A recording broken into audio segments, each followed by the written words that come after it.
만국 백성들아, 영광과 권능을 여호와께 돌릴지어다. 여호와 이름에 합당한 영광을 그에게 돌릴지어다. 예물을 들고 그의 궁정에 들어갈지어다. 아름답고 거룩한 것으로 여호와께 예배할지어다. 온 땅이 그 앞에 떨지어다. 아멘.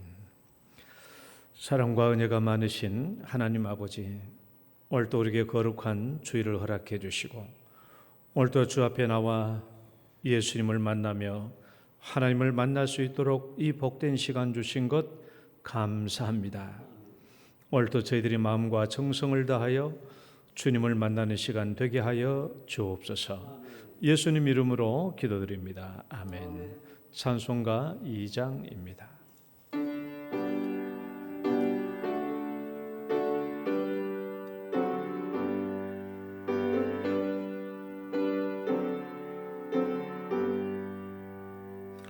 찬양 성부 성자 성령 성삼위 제께 영원 무궁하기까지 영광을 돌리세. 영광을 돌리세. 아멘. 신앙 고백 드리겠습니다. 전능하사 천지를 만드신 하나님 아버지를 내가 믿사오며 그 외아들 우리 주 예수 그리스도를 믿사오니 이는 성령으로 잉태하사 동정녀 마리아에게 나시고 본디오 빌라도에게 고난을 받으사 십자가에 못 박혀 죽으시고 장사한 지 사흘 만에 죽은 자 가운데서 다시 살아나시며 하늘에 오르사 전능하신 하나님 우편에 앉아 계시다가 저리로서 산자와 죽은 자를 심판하러 오시리라. 성령을 믿사오며 거룩한 공회와 성도가 서로 교통하는 것과 죄를 사하여 주시는 것과 몸이 다시 사는 것과 영원히 사는 것을 믿사옵나이다. 아멘. 교동문은 89번입니다. 교동문 89번 세례 2번. 무릇 그리스도 예수와 합하여 세례를 받은 우리는 그의 죽으심과 합하여 세례를 받은 줄을 알지 못하느냐. 그러므로 우리가 그의 죽으심과 합하여 세례를 받음으로 그와 함께 장사되었나니 이는 아버지의 영광으로 말미암아 그리스도를 죽은 자 가운데서 살리심과 같이 우리로 또한 새 생명 가운데서 행하게 하려 함이라. 만일 우리가 그의 죽으심과 같은 모양으로 연합한 자가 되었으면 또한 그의 부활과 같은 모양으로 연합한 자도 되리라. 우리가 알거니와 우리의 옛사람이 예수와 함께 십자가에 못 박힌 것은 죄의 몸이 죽어 다시는 우리가 죄에게 종노릇하지 아니하려 함이니 이는 죽은 자가 죄에서 벗어나 의롭다 하심을 얻었습니다. 만일 우리가 그리스도와 함께 죽었으면 또한 그와 함께 살 줄을 믿노니 이는 그리스도께서 죽은 자 가운데서 살아나셨음에 다시 죽지 아니하시고 사망이 다시 그를 주장하지 못할 줄을 알미로라. 아멘. 앉으셔서 찬송가 436장입니다.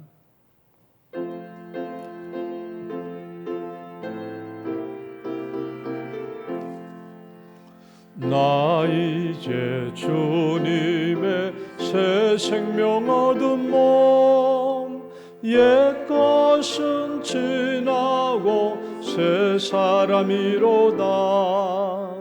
그 생명 내 맘에 강같이 흐르고 그 사랑 내게서 해같이 빛난다.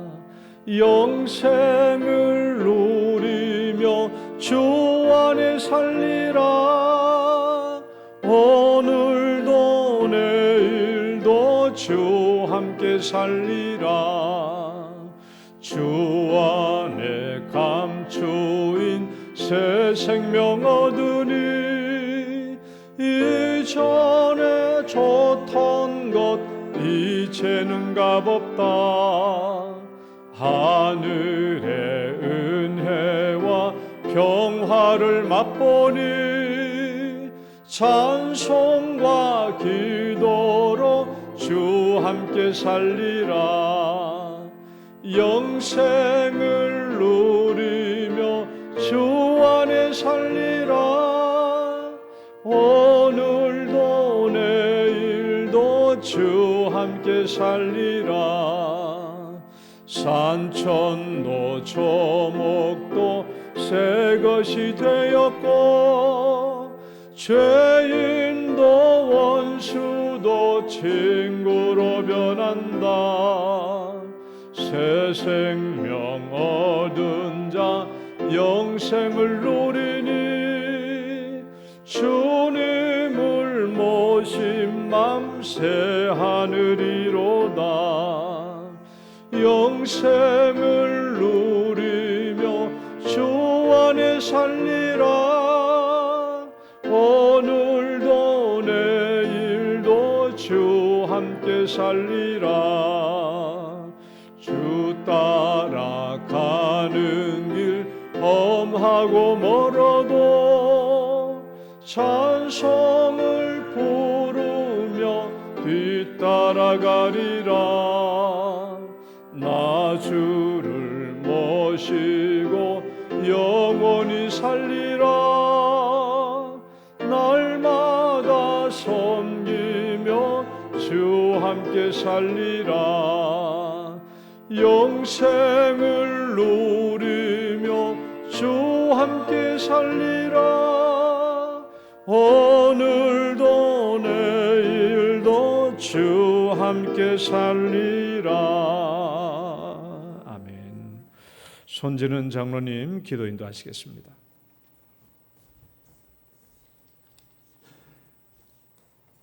하나님 아버지, 오늘도 참으로 귀한 성례주의를 허락하신 아버지께 감사와 영광을 올려드립니다. 모든 영혼을 먹이시는 사랑의 주님, 우리는 길이요 진리요 생명이신 그리스도를 통하여 하나님 아버지께로 나아가는 자임을 알고 있습니다.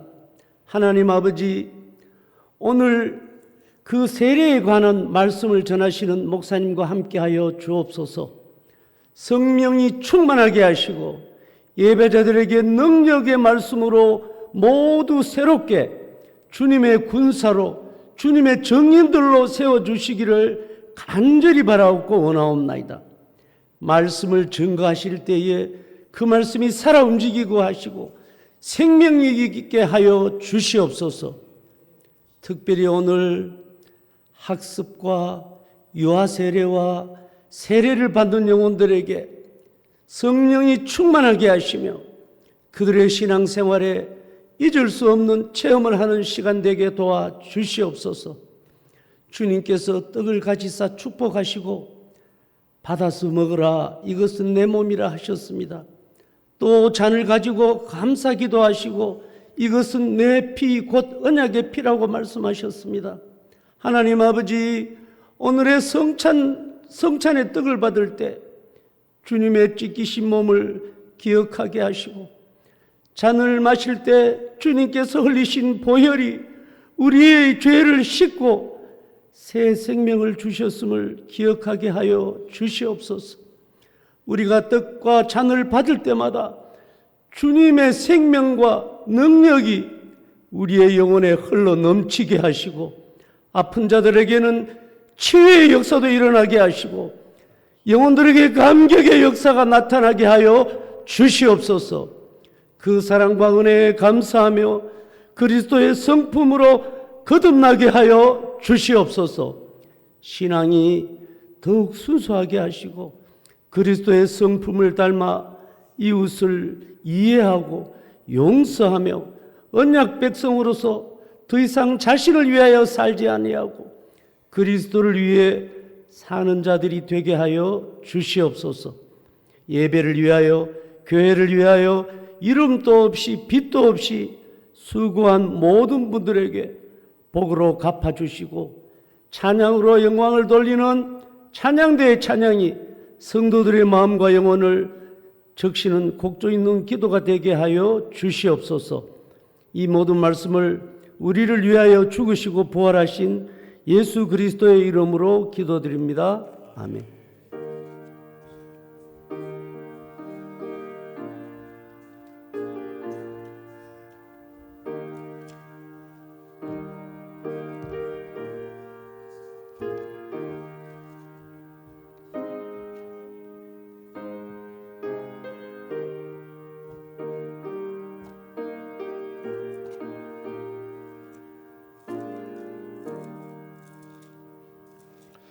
찬양 드리겠습니다. 얼마나 아프셨나.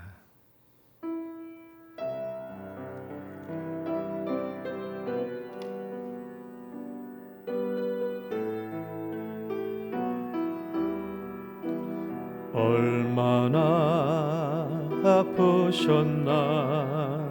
못 박힌 그 손과 발, 죄 없이 십자가에 매달리신 예수님, 하늘도 모든 땅도 저목들도 다 울고 해조차 힘을 잃고 온 눈이 비치지 않네. 끝없어라 주의 사랑 언제나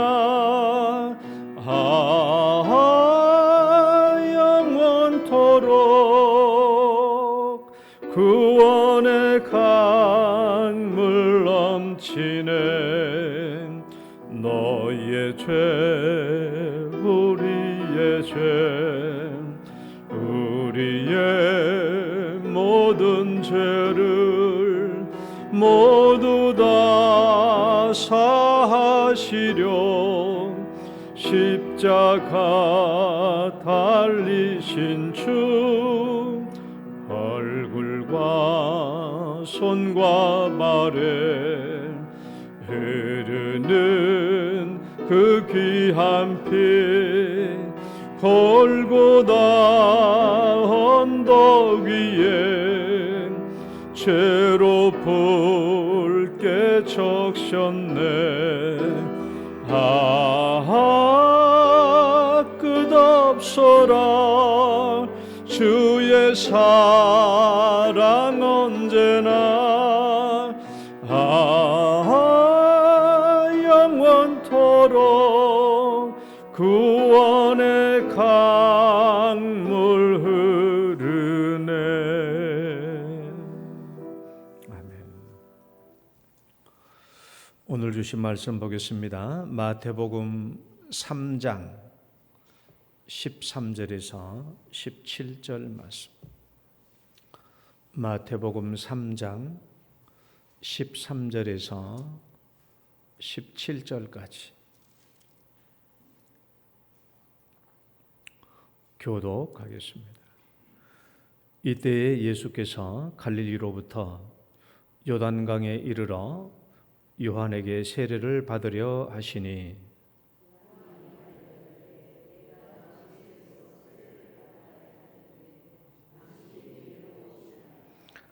예수께서 대답하여 이르시되 이제 허락하라. 우리가 이와 같이 하여 모든 의를 이루는 것이 합당하니라 하시니, 이에 요한이 허락하는지라.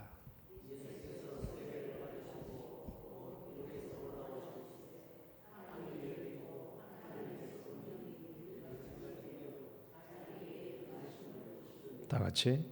하늘로부터 소리가 있어 말씀하시되 이는 내 사랑하는 아들이요 내 기뻐하는 자라 하시니라. 아멘. 기도합니다. 하나님 아버지 감사합니다.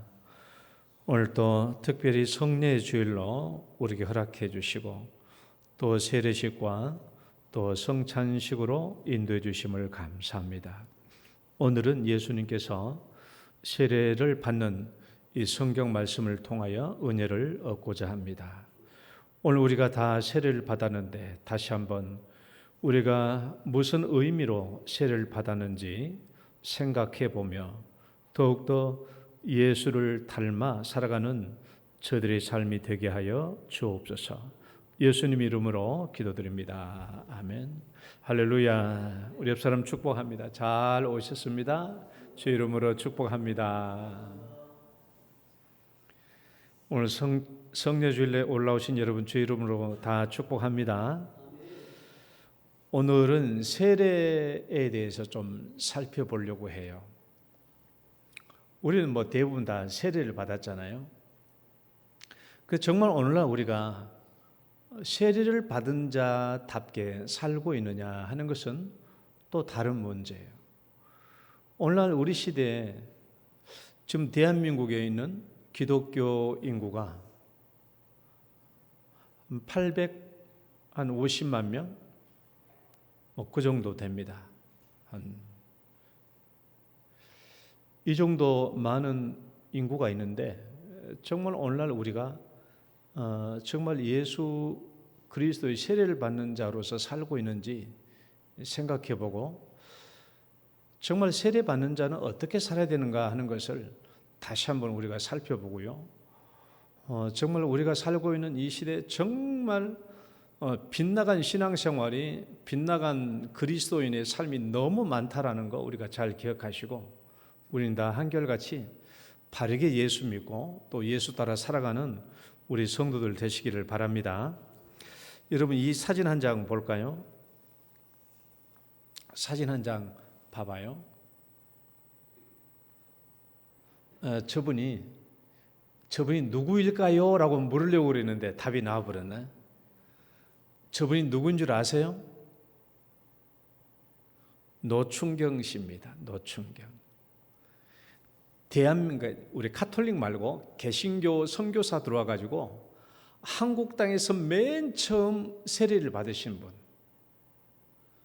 그러니까 이제 1884년부터 우리 개신교 선교사가 들어왔는데 저 사람은 1886년도 그러니까 1884년 선교사가 들어오고 난 뒤에 2년 뒤에 저분이 세례를 받았는데 한국 땅에서 세례를 받은 최초의 인물이에요.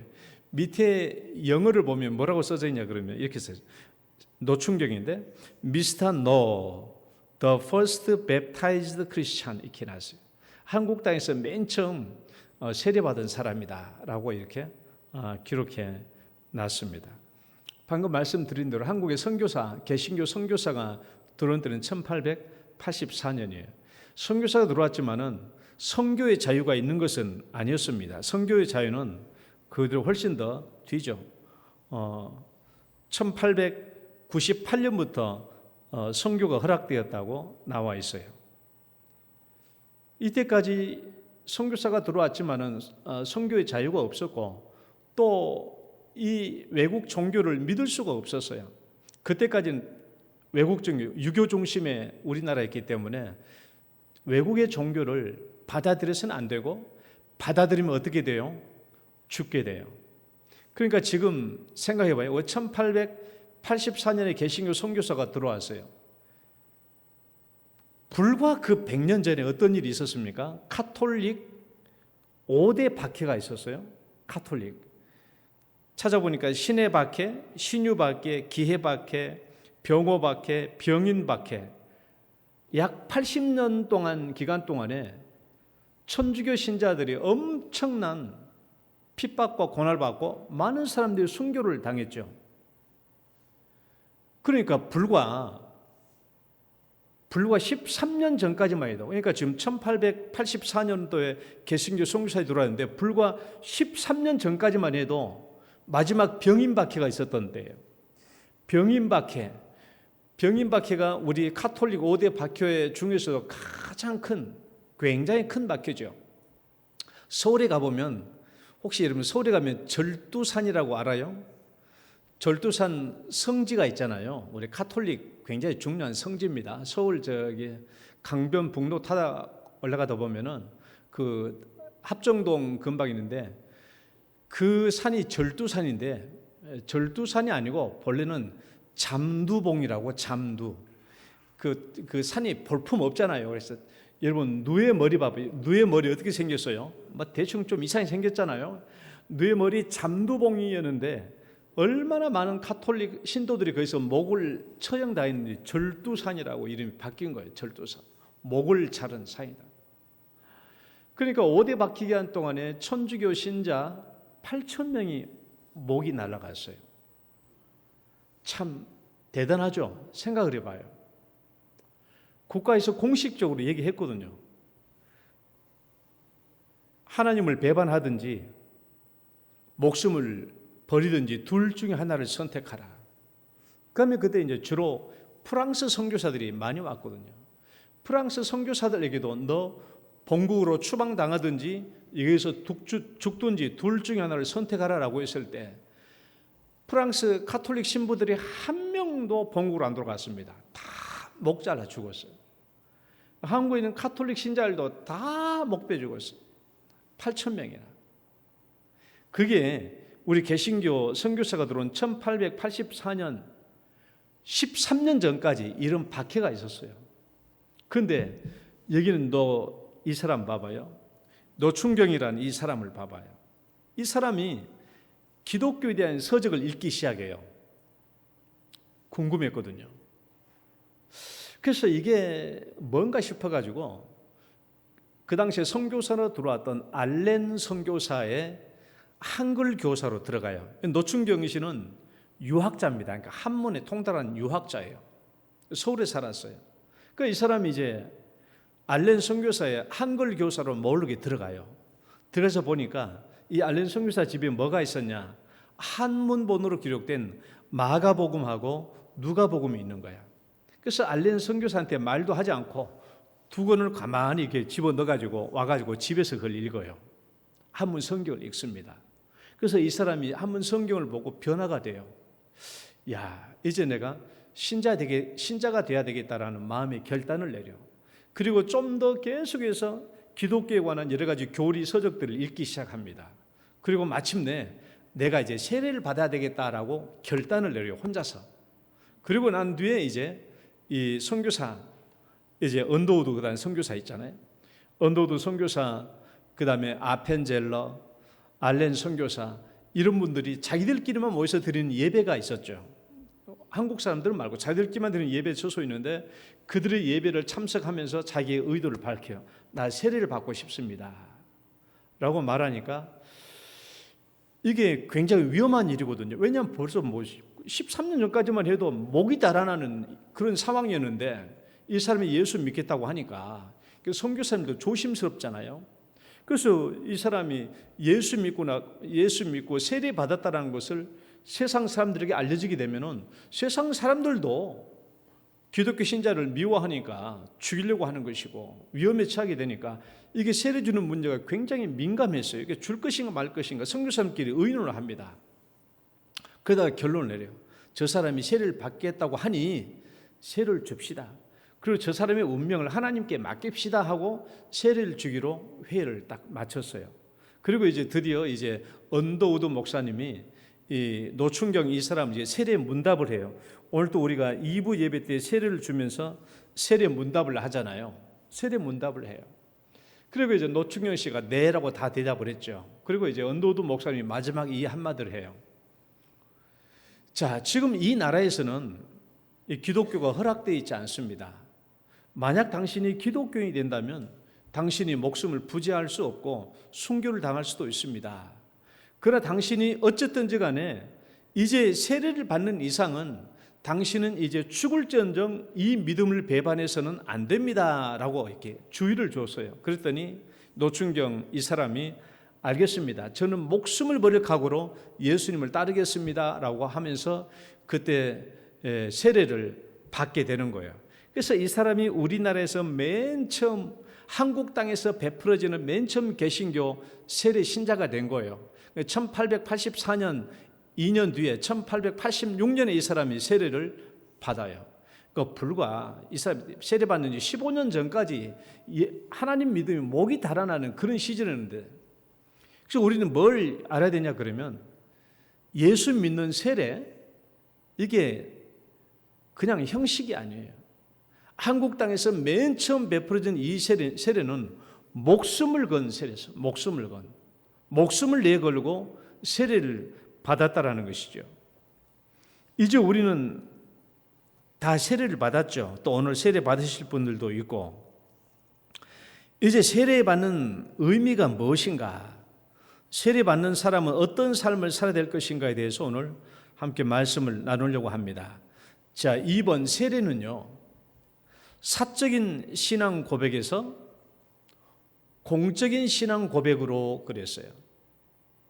자, 읽어봐요. 세례, 사적인 신앙 고백에서, 다시 한번 사적인 신앙 고백에서, 세례는 개인적인 믿음을 이제 교회 공동체 안에 드러내는 거예요. 개인적인 신앙, 나 혼자만 갖고 있는 믿음이었는데 이제 이 믿음을 교회 공동체 안에 내 믿음을 드러내놓는 겁니다. 그러니까 사적인 신앙, 그동안에는 사적인 신앙 고백에서 내가 혼자 믿음을 가지고 있었어요. 이 사적인 믿음을 가지고 있어야 이제 공적인 세례, 이게 근거가 되는 것이죠. 그럼 우리는 뭘 믿고 있었나? 우리가 세례식을 행하기 전에 우리가 믿고 있었던 게 뭡니까? 가장 중요한 몇 가지만 얘기해 볼게요. 첫 번째는요, 내가 죄인이었다라는 고백이에요. 내가 가지고 있는 믿음이 뭐냐? 내가 죄인이었다라는 고백이에요. 저는 내 자신이 죄인이구나라는 것을 깨닫는 것은 우리 일생일대 중에서, 이건 코페르니쿠스적 변환이에요. 완전히 about face예요. 완전히 180도 전환입니다. 내가 내 자신이 죄인이었네라는 것을 깨닫는 것은 보통 사람이 깨달을 수 있는 게 아니에요. 저도 대학교 2학년 다니기 전까지 신자들이, 어떤 사람들이 전도한답시고 나한테 와가지고 당신 죄인입니다 라고 말하면 듣기 좋아요, 아니면 막 방방 뛰어요. 내가 아무리 착한 사람이라고 할지라도 누가 나한테 와가지고 당신 죄인입니다 이렇게 말하면 막 마음에 분노가 차가지고 얼마나 막 그냥 싸우기 일보 직전이죠. 내가 내 자신을 죄인이라고 인정하는 것은 성령이 임하기 전에는 내 안에서 나올 수 없는 일이에요. 내가 내 자신이 정말 죄인이구나. 그러니까 여러분, 이걸 말하는 게 아니에요. 객관적으로, 그럼 당신이 진짜 죄인인가 아닌가 객관적으로 따져봅시다. 당신 지금까지 거짓말 한 번도 한 적이 없어? 당신 나쁜 일 한 번도 한 적이 없어? 그럼 이거 없다고 말할 사람 누가 있겠습니까? 그거 봐, 그러니까 당신 죄인이요. 이런 의미의 죄를 인정한다는 것이 아니라 정말 내가 진심으로 정말 내가 죄인이었구나. 그 성경에서 말하는 죄의 싹은 뭐예요? 사망이에요. 사망. 목숨만 잃는 것이 아니라 나중에 영원한 지옥 형벌을 받을 수밖에 없는 그런 멸망의 존재였다는 것을 내가 인정하는 거예요. 이것은 성령을 받아야만 인정되는 일입니다. 그러니까 여러분, 내가 가지고 있는 신앙 중에서 첫 번째 나는 죄인이구나 하는 것을 깨달은 것은 보통 사람이 깨달을 수 있는 게 아니에요. 완전히 내 인생에 대한 180도 전환입니다. 완전히. 영어로 말하면 about face 완전히 180도 달라진 거예요.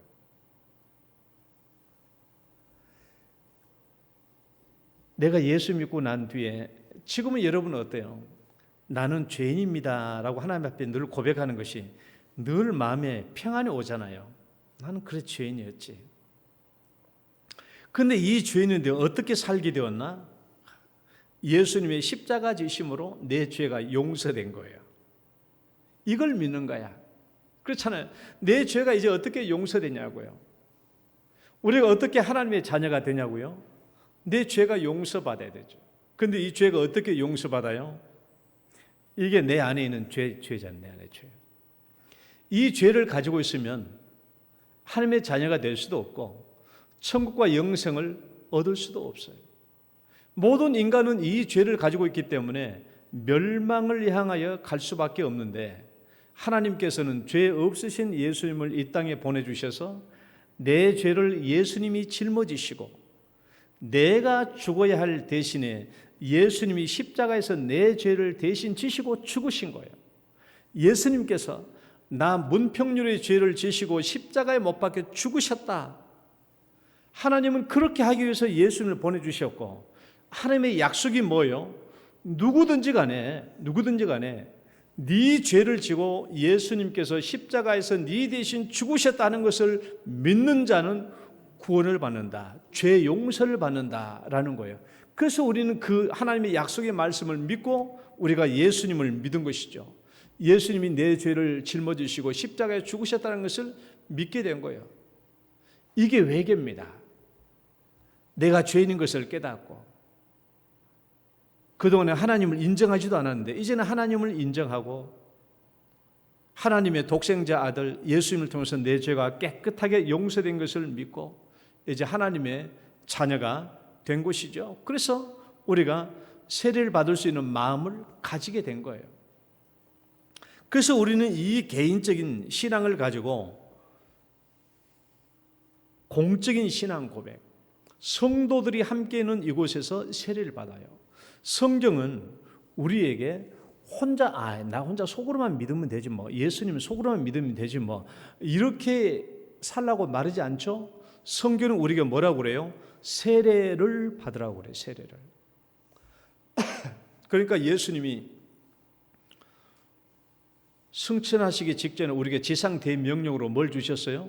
아버지와 아들과 성령의 이름으로 세례를 베풀고 세례를 주라고 그랬어요. 그리고 예수님도 친히 뭐라고 그랬어요? 세례를 받으셨어요. 오늘 성경 말씀 한번 읽어봐요.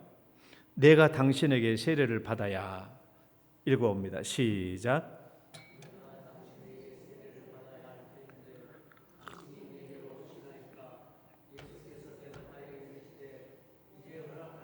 우리가 이와 같이 하여 모든 의를 이룬 것이 합당하니라. 세례는 죄에 있는 자가 죄를 씻기 위해서 받는 게 세례잖아요. 그럼 솔직히 말하면 예수님은 세례를 받을 필요가 있어요, 없어요? 없잖아요. 예수님은 죄인이 아니니까.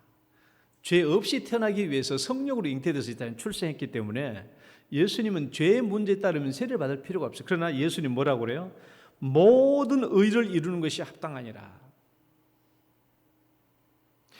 모든 의가 뭡니까?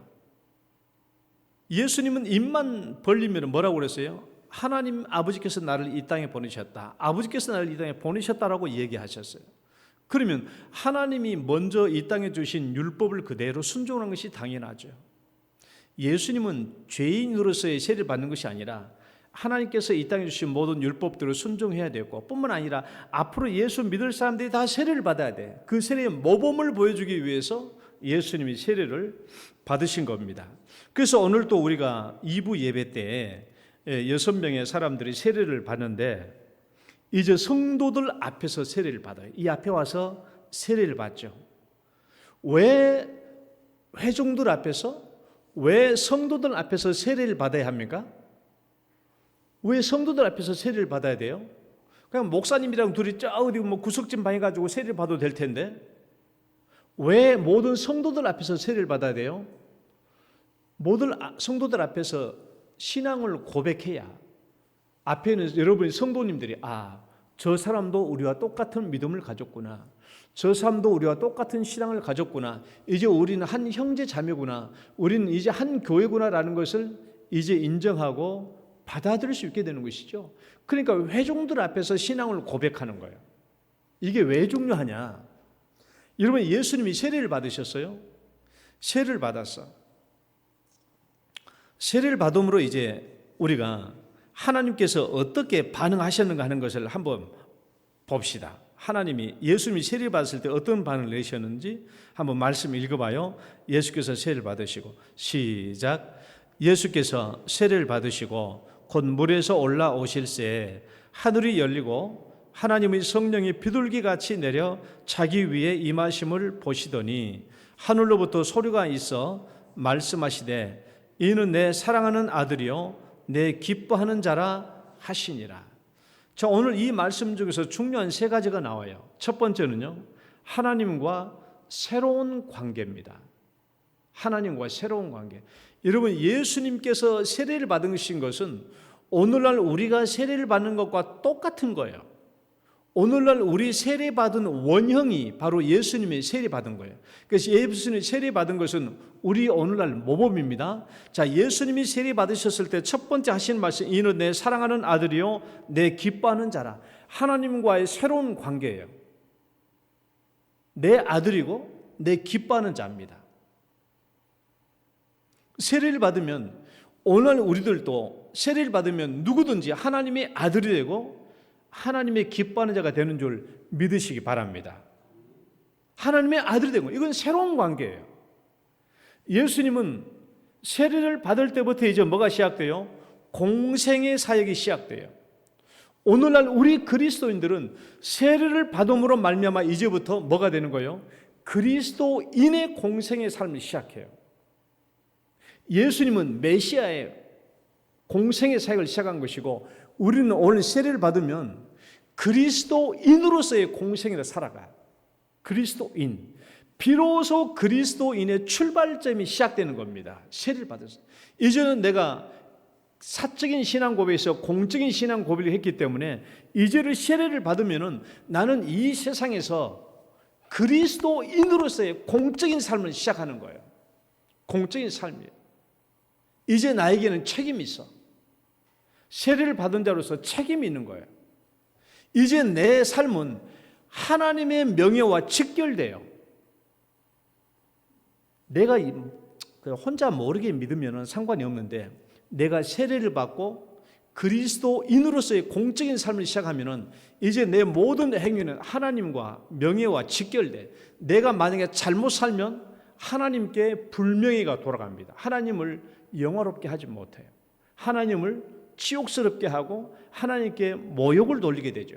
그러나 내가 신앙생활을 바르게 하면 이제 하나님께 영광이 돌려지는 삶이 되는 것이죠. 그러니까 세례는 하나님과의 새로운 관계. 이제 나는 하나님의 아들로서 살아가는 거예요. 그리고 나는 그리스도인의 공생애를 살게 돼요. 세상 모든 사람들 앞에서. 그리고 내 신앙에는 이제 책임이 있는 거예요. 책임. 내 모든 언행은 하나님의 명예와 직결되게 됩니다. 그 다음에 두 번째는요, 하늘문이 열린다고 그랬어요.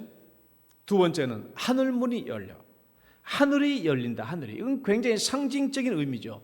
지금까지는요, 하늘이 나를 향해서는 문이 닫혔어요. 왜? 하나님도 부인하지, 하나님도 안 믿지, 하나님에 관한 모든 것을 다 거절하고 있기 때문에 그동안은 하늘이 나를 향해서는 문이 닫혀 있었어요. 그런데 이제 세례를 받는 이 순간부터는 하늘이 열립니다. 여러분을 향해서, 여러분이 세례를 받았다면 하늘문이 여러분을 향해서 열린 줄 믿으시기 바랍니다. 하늘이 열렸어. 하늘이 열린다는 말은 이제 하나님이 나를 직접 바라보고 계신다. 물론 세상 모든 만물을 다 하나님이 지켜보고 있겠지만은 이제는 하나님이 나를 지켜보시되 아들로서 나를 지켜보는 거예요. 내 아들. 여러분, 우리 항상 보면 여러분도 그런지 모르겠지만은 우리 초등학교 때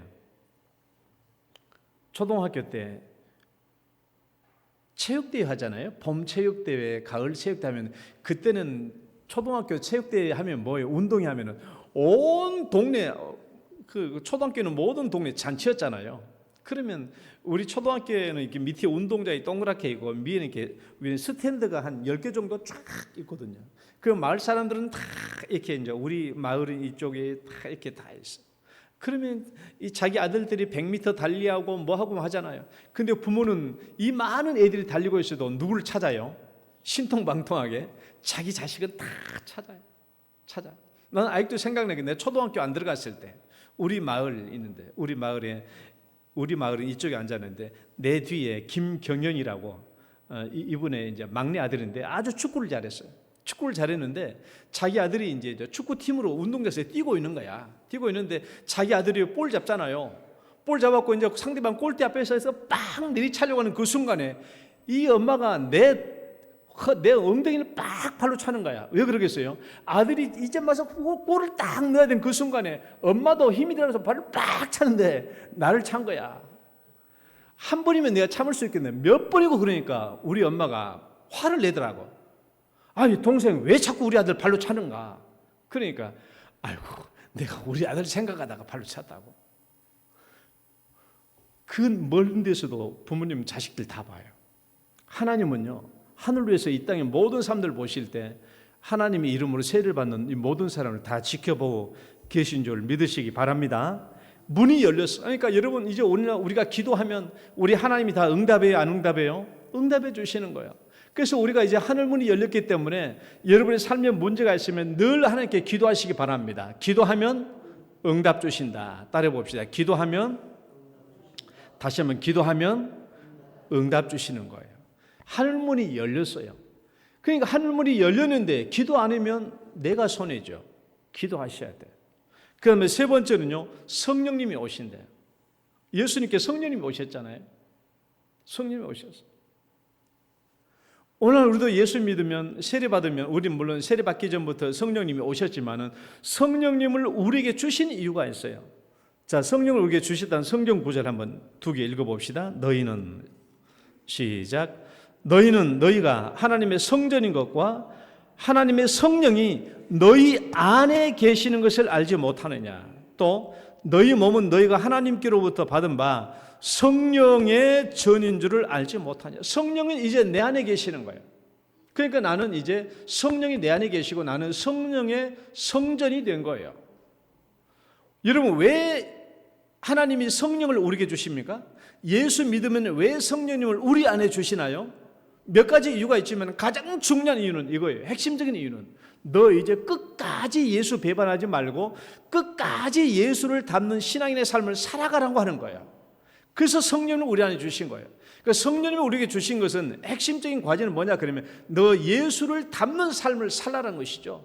그래서 성령, 예수의 영이신 성령을 우리에게 주시는 줄 믿으시기 바랍니다.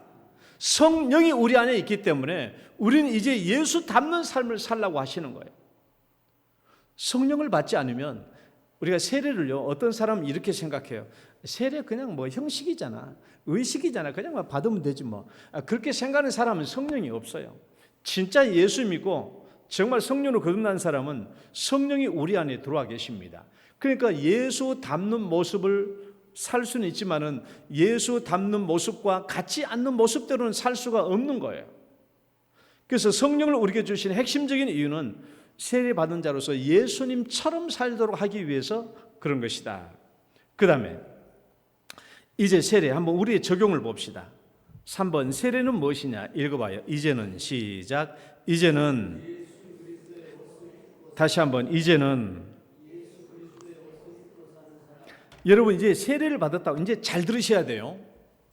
우리가 세례를 받았다는 것은 뭐냐 그러면 이제는 예수 그리스도의 옷을 입고 사는 삶을 얘기해요. 문평률의 옷을 입고 사는 게 아닙니다. 이제는 예수 그리스도 옷을 입고 사는 거예요. 자, 세례식을 잠시 생각해 봐요. 우리가 예수님이 세례 받으실 때 요단강에서 어떻게 됐어요? 세례 요한에게 세례 받으실 때 물속에 푹 잠겼잖아요. 오늘날도 보면 이제 침례교는 침례를 주잖아요. 강대상의 뒷부분에 침례를 넣고 침례를 줍니다. 침례를 줘요. 우리는 세례를 주는데 물속에 푹 잠기는 것을 뭘 의미하죠? 죽는 것을 의미해요. 물속에 푹 가는 자 죽었다. 뭐가 죽은 거예요? 나의 옛사람이 죽은 거예요. 나의 죄인된 옛사람이 죽은 것을 얘기해요. 누구와 함께? 예수님께서 십자가에 못 박혀 죽으실 때 나의 옛사람도 똑같이 예수님과 함께 죽었다라는 것을 의미해요. 내 옛사람이 죽은 거예요. 옛사람. 그러면 다시 물 밖으로 푹 나온 걸 뭘 얘기해요? 부활이야, 부활. 죽었다가 다시 살아났어. 어떤 사람으로 부활한 거예요? 새 사람으로 부활한 거예요. 나의 옛사람이 이제 예수님이 십자가에 같이 죽고 예수님이 부활할 때 나도 새 사람으로 부활한 거예요. 새 사람. 이게 세례입니다. 그러면 이제 세례 받은 사람들은 어떻게 살아가야 할 것인가에 관한 문제입니다. 세례 받은 사람. 자, 성경 구절 한번 볼까요? 로마서 갈라디아서 3장 27절. 누구든지 시작. 누구든지 그리스도와 합하기 위하여 세례를 받은 자는, 다시 한번 세례를 받은 자는, 다시 한번 세례를 받은 자는 그리스도로 옷 입었다. 예수 그리스도로 옷 입은 거예요. 또 오직 주, 시작. 오직 주 예수 그리스도로 옷 입고 정욕을 위하여 육신의 일을 도모하지 말라. 이제 세례 받은 사람은요, 예수 그리스도로 옷 입은 것을 얘기해요. 예수 그리스도로 옷 입었다. 예수 그리스도의 옷을 입고 딴짓하면 안 되겠죠. 예수 그리스도처럼 살아야 되잖아요. 예수 그리스도 옷을 입었으니까. 우리가 왜 세례 받는 것을 그리스도의 옷과 연관지어서 설명하고 있는가 하면은 이유가 있어요. 자, 세례를 베풀다라는 말에 헬라어가 있어요. 세례를 베풀다라는 말의 헬라어는 밥티조입니다. 밥티조. 봐봐요. 밥티조. 그러니까 영어로는 웹타이즈죠. 웹타이즈의 원래 고어가 헬라어의 밥티조입니다. 밥티조인데 이 밥티조는 밥토라는 말의 강세형이에요. 강조형 단어예요. 그러니까 밥토라는 말에 뭐냐? 물들인다는 말이거든요. 물들인다. 그러니까 세례를 준다라는 말은 물들인다는 말이에요. 본래. 우리가 옛날 고대 사회에서부터 천을 물들일 때 어떻게 해요? 이런 하얀 천을 물들일 때, 초록색, 자줏빛 물들일 때 천연 물감을 우리가 통에다 풀잖아요. 그래 난 뒤에 천을 집어넣잖아요. 집어넣어가지고 굵은 장대로 이렇게 막 휘젓잖아요. 휘저어가지고 몇 시간 동안 넣어놔요. 계속 저으면 나중에 보면 이 천이 어떻게 물들어요? 자주색으로 아니면 푸른 청색으로 쫙 물들잖아요. 그 천이 물들 때 어떻게 물듭니까? 다 똑같이 물들어요. 어느 한 구석 물들지 않는 구석이 없어. 모든 천이 다 물든 거예요. 똑같은 색깔로. 이게 밥티조입니다. 그러니까 세례를 예수 그리스도로 옷 입었다는 말은 똑같이 물감을 옷감에 물들인다는 개념이 같이 있기 때문에 이렇게 설명한 거예요. 예수 그리스도로 우리가 옷 입었다. 여러분, 세례를 받고 예수 그리스도로 우리가 옷 입었다고 한다면 내 자신이 다 뭘로 물들어진다? 이제 내 자신의 모든 영역에 예수로 물들어지는 거예요. 내 생각과 내 정신과 모든 영역이 다 물들어져야 돼요. 정치적인 영역은 빼고요? 아니요. 정치적인 영역이든 여러분이 특별히 전문 종사하고 있는 전문 영역이든 손재는 장로님처럼 시를 쓰니까 시의 영역이든 여러분이 갖고 있는 직업의 영역이든 모든 영역을, 모든 정신, 모든 삶의 모든 영역이 다 예수로 물들어져야 돼요. 그러니까 예수와 합당한 삶이 나와야 되는 거예요. 예수로 합당한 삶. 그러나 여러분 오늘날 우리 시대를 봐봐요. 얼마나 많은 사람들이 예수 그리스도의 옷을 입고 할 수 없는 행위를 얼마나 많이 했습니까? 요 근래에 이제 뭐 탄핵이니 뭐 탄핵 하면서 우리가 반대하는 사람들을 봐봐요. 예수 그리스도 옷을 입고 할 수 있는 일이에요. 서부지방법원 그거 폭동 일을 때 얼마나 기독교인들이 많았어요. 있을 수 없는 일이죠. 예수 그리스도 옷을 입고 어떻게 그렇게 해요? 그건 잘못된 거예요. 아주 심히 잘못된 거예요. 절대 그렇게 해서는 안 되죠. 난 어떻게 말해요? 그런 사람들은 성령을 받지 못한 사람이라고 말할 수밖에 없는 사람들이에요.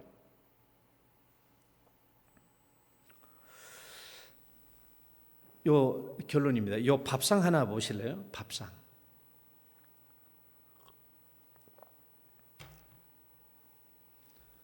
맛있겠어요? 맛있겠어요? 맛없겠어요? 저게 누구의 밥상인 줄 알아요? 제가 월요일 날 먹었던 밥상이에요.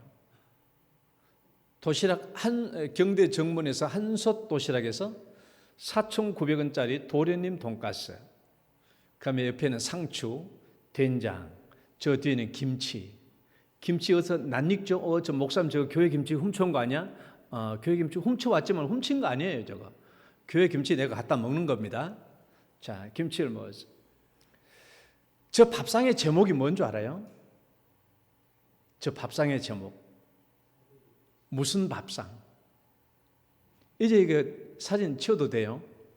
제가 월요일 날 이제 점심을 먹으려고 경대 정문에서 한솥 도시락에서 이제 사촌 구변자 도시락을 사왔어. 그리고 이제 상추에다 싸 먹으려고 하니까 내가 늘 상추에 싸 먹으니까 상추를 사러 가야 되잖아. 경대 정문에서 왔고 그다음에 차 운전해가지고 이제 우리 시장에 와가지고 상추를 사러 가려니까 차를 댈 데가 없네. 그래가지고 어떤 사람이 정육점 앞에다가 차를 세웠어. 잠깐 슈퍼에 가가지고 상추만 사오면 되니까 상추를 사오려고 차를 세웠더니 주인장이 나와가지고 말을 공손하게 하면 얼마나 좋아요. 아니 입구를 다 틀어 막은 것도 아니고 조금이니까 그걸 이렇게 해놨는 주차해놨는데 나오더니 아이고 여기 주차하면 안 됩니다. 좀 다른 데 세워주세요. 그렇게 하면 아이고 예, 그러시나 알겠습니다 하고 할 텐데 문 탁 열고 나오더니 그래서 내가 그래서 이 앞에 여기 슈퍼에서 이거 상추 하나 사올게요 하니까 40대 한 초반 정도밖에 안 되는데 이 사람이 나보고 하는 말이 차 빼 그러더라고. 나보고 차 빼 그러는 거야. 여러분 다 아시죠? 내가 엊그제 환갑잔치에 있다라는 거. 아니 엊그제 환갑잔치 했는데 40대 초반밖에 안 된 놈이 나한테 차 빼 하는 거야. 그래서 화가 났겠어요 안 났겠어요? 야 진짜 화가 나더라고. 정말 화가 났어요. 차 빼. 그래서 내 순간에 여기 네 땅이야! 이거 네 땅이야! 소리를 빡 질렀어요? 못 질렀어요? 여기까지 나왔는데 다시 꼭 집어넣었어요. 야 이거 집어넣는데 이 말이 의미가 가더라고. 꼭 집어넣었어요. 여기까지 나왔는데 꼭 집어넣었다고. 왜? 내가 꼭 이 사건을 경험해서 두 가지가 생각나더라고. 우리가 지난주 왜 우리 장로님들이랑 같이 성경 공부한 거 있잖아요. 우리가 오후 목장 예배 교재 공부했을 때 화평케 하는 자에 대해서 배웠잖아요. 함께 공부했지 않습니까? 우리가 지난주 우리 장로님들 성경 공부할 때 화평케 하는 자에 대해서 공부를 했거든요. 이번 주 이제 할 건데 그때 공부했는데 참 마음이 많이 그걸 심어놓는 게 다행이었어요. 화평케 하는 자가 되라고 했는데 예수님이 이 땅에 와서 화평케 하는 자 되라고 했는데 예수 그리스도 옷을 입고 소리 빽 지르면 안 되잖아요. 그 말씀이 딱 생각나서 꼭 삼켰어요. 꼭 삼켰어요. 두 번째 또 뭐가 생각나냐? 우리가 예수 그리스도로 옷을 입었는데 내가 화내면 안 되잖아요. 비록 우리는 예수 상표가 여기에 붙어 있지는 않아. 세상 사람들이 보이도록 예수 상표가 보이지 않지만은 그럼 우리는 어때요? 성령께서 내가 예수 그리스도의 옷 입고 사는 사람인 걸 다 알아요. 그러니까 우리는 막 분노하는 일이 이만큼 살다 할지라도 우리는 예수 그리스도 합당하지 않는 삶을 내서는 안 돼요. 그래서 우리는 예수 그리스도 옷 입고 살아야 되는 거예요. 그래서 여러분 방금 우리 밥상 다시 한번 올려줘 봐요. 저 밥상이요. 내가 차를 다른 데다 세우고 그 다음에 상추를 사와가지고 씻고 해서 다 여기서 밥을 먹는데 이 밥이요. 그래서 저 밥상의 제목이 평화의 밥상이에요. 평화의 밥상. 보통 밥상이 아니에요. 그 화를 다 억누르고 먹었던 밥상입니다. 내가 이 일을 겪고 나니까 우리 성도님들이 생각나더라고요.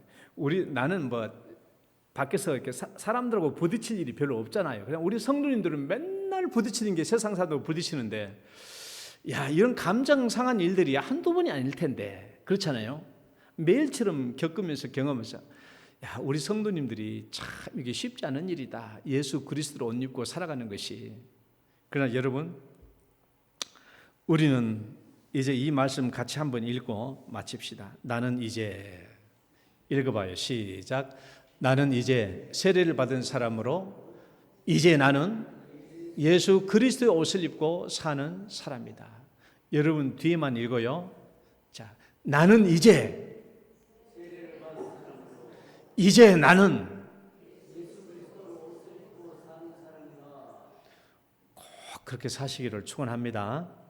하나님 아버지 감사합니다. 오늘 또 우리에게 세례 받은 것이 무엇인지를 알게 하시고 또 우리가 이 세상에서 어떻게 살아야 할지를 또 깨닫게 해주신 하나님 감사합니다. 하나님께서 함께 해주셔서 정말 하나님께 영광이 되도록 또 세상 사람들에게 예수 그리스도를 나타내는 모범적인 삶을 살게 하여 주옵소서. 예수님 이름으로 기도드립니다. 아멘. 찬송가 143장 들으시면서 성찬식 나누겠습니다.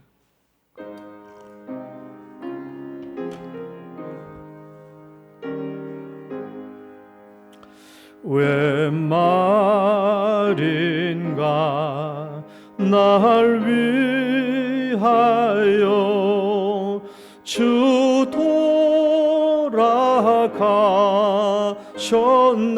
돌아가셨나. 이 벌레 같은 날 위해 큰 해 받으셨나. 내 지은 죄 다 지시고 못 박히셨으니 웬일인가 웬은혜인가 그 사랑 크셔라. 4절 나 십자가 대할 때에 그 일이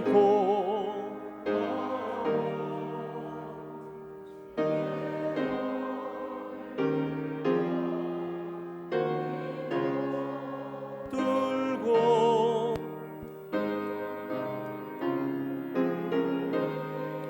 늘 울어도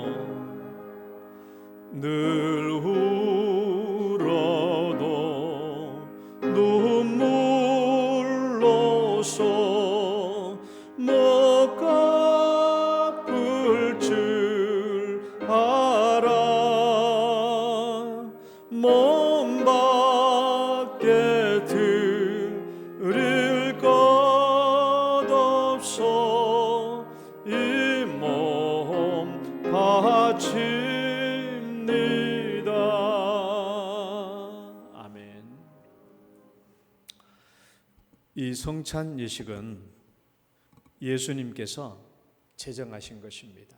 그리고 예수님이 이 땅에 재림하여 다시 올 때까지 우리에게 예수 그리스도의 죽으심을 기념하여 행하라라고 말씀하셔서 오늘도 우리가 성찬 예식을 행합니다. 이 성찬 예식은 세례를 받으신 분들만 함께 나눌 수 있음을 양해해 주시기 바랍니다.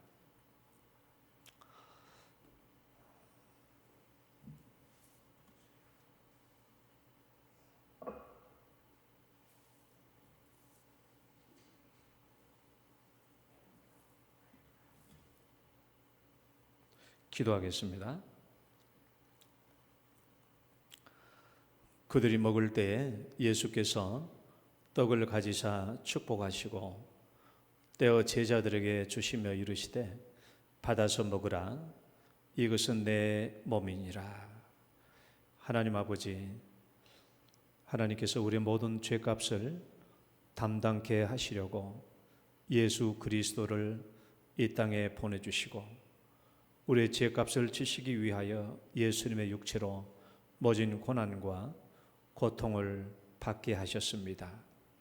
예수님께서는 이 떡을 떼시면서 이것은 나의 몸이니 받아 먹으라 라고 말씀하십니다. 이제 이 나를 위하여 죄값을 다 속죄해 주신 예수님의 몸을 내가 먹음으로 예수님과 한 몸을 이루게 하여 주옵소서. 이제는 예수 그리스도로 옷 입고 살게 하여 주시옵소서. 하나님, 우리 성도 중에 연약하여 여러 가지 질병 속에 있는 성도들 있습니까? 또 마음이 회복되지 못한 성도들이 있습니까? 하나님, 예수님의 이 떡을 땜으로 우리의 연약한 부분들이 온전히 치유될 수 있도록 축복하여 주옵소서. 예수님 이름으로 기도드립니다. 아멘. 떡을 나누겠습니다.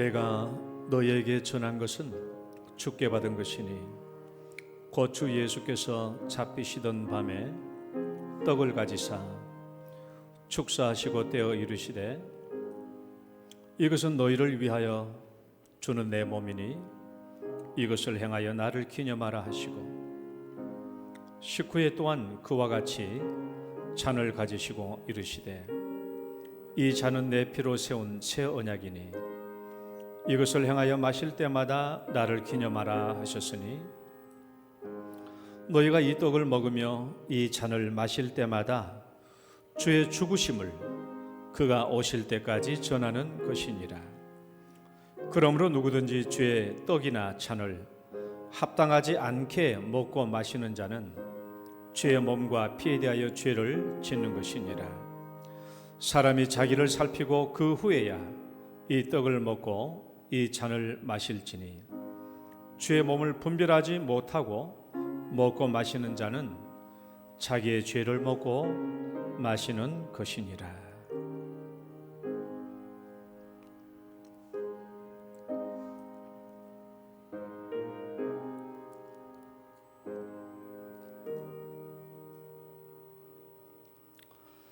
내 살은 참된 양식이요 내 피는 참된 음료로다. 내 살을 먹고 내 피를 마시는 자는 내 안에 거하고 나도 그의 안에 거하니라.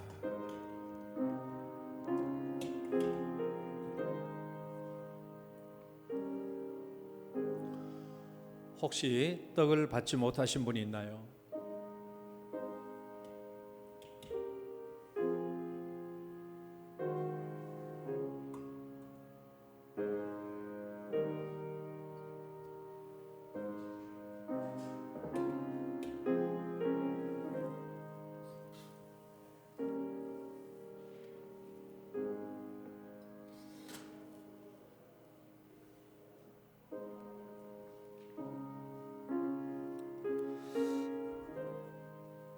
기도하겠습니다.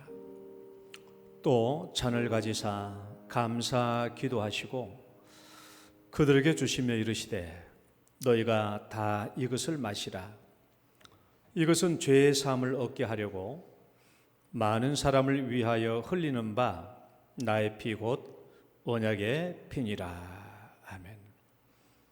하나님 아버지, 사랑하는 예수님께서 내 죄를 짊어지시고 십자가에 못 박히시며 얼굴에는 가시면류관을 쓰시고 양손과 발에는 피를 쏟아내셨습니다. 피 흘림이 없은즉 죄의 사함이 없다고 말씀하셨사오니 예수님께서 그 피 흘리심으로 죽으심은 우리의 죄값 때문인 줄 믿고 이제는 예수 그리스도 안에서 내 죄가 다 깨끗하게 용서된 줄 믿습니다. 이것을 기념하여 오늘 또 예수님은 내 피를 먹으라 마시라라고 말씀하고 있사오니 우리가 예수님의 피를 마시고 우리가 속죄됨을 감사하며 우리 예수 그리스도를 닮는 삶으로 변화되기를 원하며 이 잔을 받사오니 이 잔을 받는 자마다 놀라운 변화가 있게 하시고 새로운 삶을 더욱더 열정적으로 살 수 있도록 축복하여 주옵소서. 예수님 이름으로 기도드립니다. 아멘. 잔을 나누겠습니다.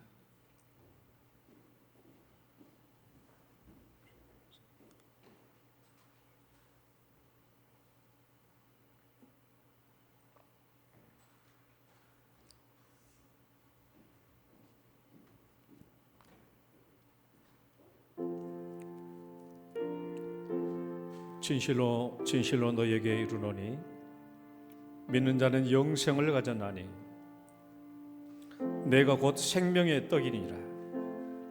너희 조상들은 광야에서 만나를 먹었어도 죽었거니와 이는 하늘에서 내려오는 떡이니 사람으로 하여금 먹고 죽지 아니하게 하는 것이니라. 나는 하늘에서 내려온 살아있는 떡이니 사람이 이 떡을 먹으면 영생하리라.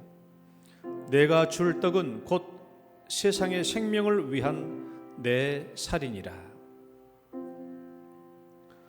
내가 진실로 진실로 너에게 이르노니 인자의 살을 먹지 아니하고 인자의 피를 마시지 아니하면 너희 속에 생명이 없느니라. 내 살을 먹고 내 피를 마시는 자는 영생을 가졌고 마지막 날에 내가 그를 다시 살리리니 내 살은 참된 양식이요 내 피는 참된 음료로다. 내 살을 먹고 내 피를 마시는 자는 내 안에 거하고 나도 그의 안에 거하나니 살아계신 아버지께서 나를 보내심에 내가 아버지로 말미암아 사는 것 같이 나를 먹는 그 사람도 나로 말미암아 살리라. 이것은 하늘에서 내려온 떡이니 조상들이 먹고도 죽은 그것과 같이 아니하여 이 떡을 먹는 자는 영원히 살리라. 아멘.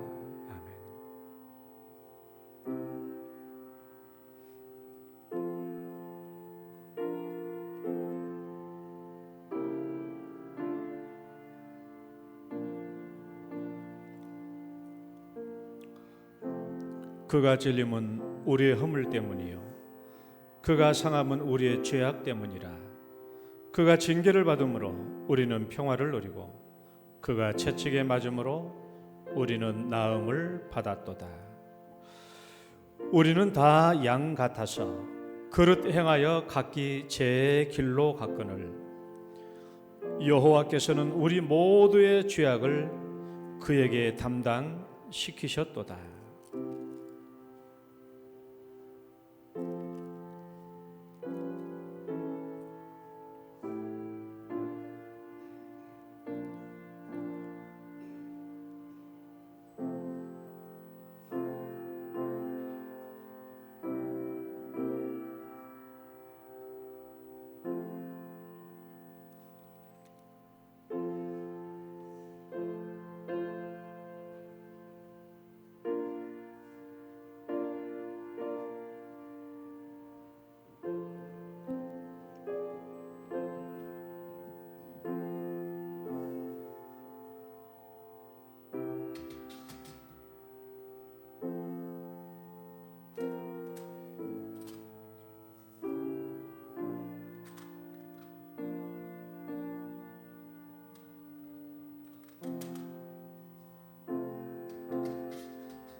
이에 그들이 찬미하고 감람산으로 나아가니라. 아멘.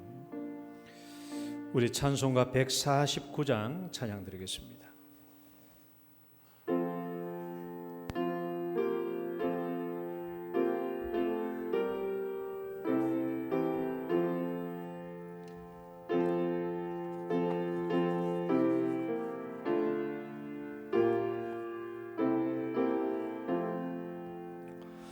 주 달려 죽은 십자가 우리가 생각할 때에 세상에 속한 욕심을 헛된 줄 알고 버리네. 죽으신 구주 밖에는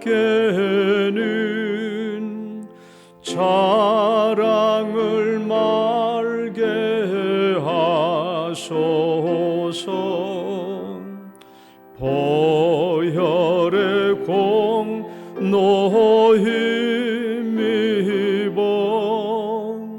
교만한 마음을 버리네. 못 박힌 손발 보니 큰 자비네 나타내셨네. 가시로 만든 멸류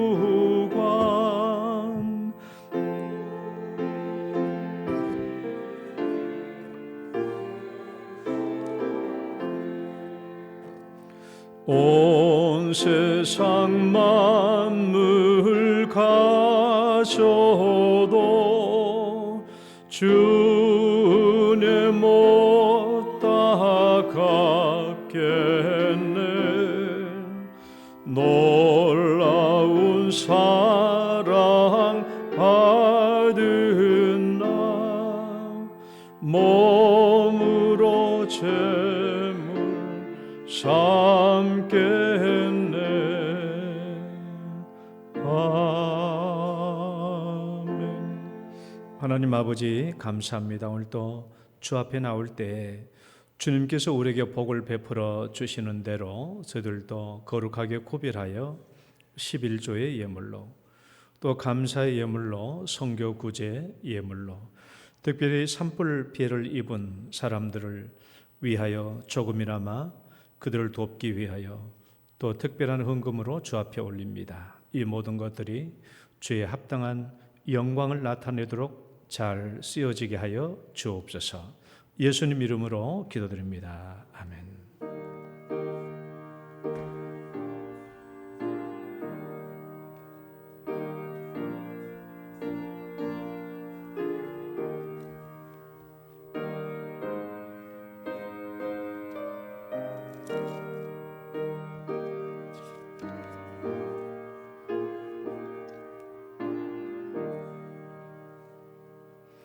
교회 소식 잠시 보겠습니다.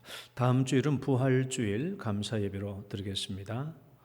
고난주간 특별 새벽기도회가 내일부터 일주일 동안 토요일까지 진행되겠습니다. 그리고 다음 주일날 전도의 원례회 있겠고요. 제2여전도의 헌신 예배가 있겠습니다. 우리 5.18 이웃사랑 초청주일이 있습니다. 5월 18일 우리 초청에 임하실 분들, 전도하실 분들 많이 준비해 주시기 바랍니다. 또 영동교회 55년사 발간 기념 홈커밍데이 SNS에 초청장을 이제 보내주시면 되겠습니다. 우리 전체 영동교회 전체 카톡에 이제 보시면 이제 SNS 초청장 있는데 지인들에게 많이 보내주시기를 바라고요. 초청일은 5월 30일 홈커밍데이가 있습니다. 산불 피해 특별 헌금 드렸습니다. 자, 어려운 이웃들에게 전달하도록 하겠습니다. 우리 김준석 집사님, 정은주 전사님의 둘째 아들 신준이가 이제 내일 입영하게 됩니다. 많이 기도해 주시기를 바랍니다. 우리 노회 총대 보고 있겠습니다. 손재는 장로님 나오셔서 지난 주간에 있었던 노회 총대 보고 있겠습니다. 예. 동대구 노회 제80회 정기회가 2025년 4월 8일 화요일 오전 10시부터 10일 목요일 오후 5시까지 반야월 충북교회당에서 목사회원 341명 중 141명, 장로회원 115명 중 62명, 총 203명이 출석한 가운데서 열렸습니다. 이날 정기회에서는 노회장으로 반야월 충북교회 서정모 목사님이 선출되었고, 부노회장으로 반야월 서부교회 두인균 목사님, 효목교회 김덕희 장로님이 선출되었습니다. 본교회 문평율 목사님은 정치부 서기로 봉사하시겠고, 엄창옥 장로님은 농촌부, 그리고 손진은 장로는 선교부에서 봉사하게 되었습니다. 감사합니다. 네, 감사합니다. 우리 축복송 찬양 들으시고 축도로 예배 마치겠습니다. 당신은 소중한 사람.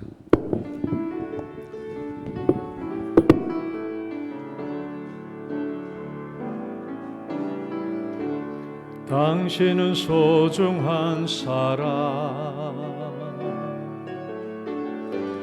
당신은 존귀한 사람, 이 세상에 하나뿐인 당신은 내겐 너무나도 소중한 사람. 그런 당신을 사랑해요. 그런 당신을 축복해요. 사랑받기에 합당한 당신을 주의 이름으로 사랑함. 우리 옆 사람에게 축복합니다. 주의 이름으로 축복합니다.